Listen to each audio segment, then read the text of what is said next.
Okay. ఇప్పుడు chat జీపీటీలో చాలా మంది ప్రశ్నలు అడిగి అవన్నీ స్క్రీన్ షాట్లు పెడుతున్నారు. ఉమ్, నువ్వు గనక హ్యూమన్ అయితే నువ్వు ఏ మతాన్ని చూజ్ చేసుకుంటావు అని చాట్ జీపీటీని అడిగితే ఉమ్, ప్రశ్నించే స్వభావాన్ని ఎంకరేజ్ చేయటం, విజ్ఞానం, విస్తృతమైనటువంటి ఆధ్యాత్మిక లోతు ఇవన్నీ ఉన్నాయి కాబట్టి నేను హిందూ మతాన్ని చూజ్ చేసుకుంటానని చెప్పి చాట్ జీపీటీ చెప్తాను.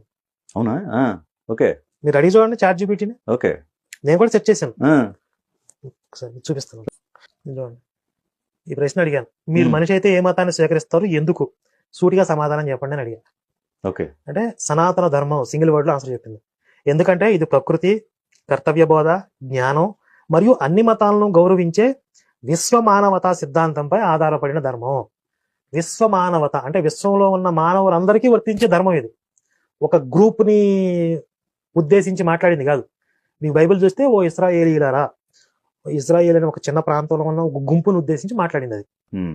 మనకి హిందూ గ్రంథాలు ఎక్కడ కూడా ఓ భారతీయులారా, ఓ బ్రాహ్మణులారా అంటే ఒక కులాన్ని ఉద్దేశించి, ఒక ప్రాంతాన్ని ఉద్దేశించి మాట్లాడాల. సర్వమానవాళ్ళని ఉద్దేశించి భగవద్గీత చెప్పాడు. సర్వమానవాళ్ళని ఉద్దేశించి మన ఆధ్యాత్మిక గ్రంథాలన్నీ ఉన్నాయి. కాబట్టి విశ్వ మానవతా సిద్ధాంతం అనేది హిందుత్వంలో ఉంది. చాట్ జీపీటీ చెప్తుంది. ఎవరు తయారు చేసాడు ఇది? వెస్టర్న్స్ కదా. మనోళ్ళు ఏమన్నా కుమ్మక్కై దీని కూడా ఏదో చేశారట వీళ్ళు.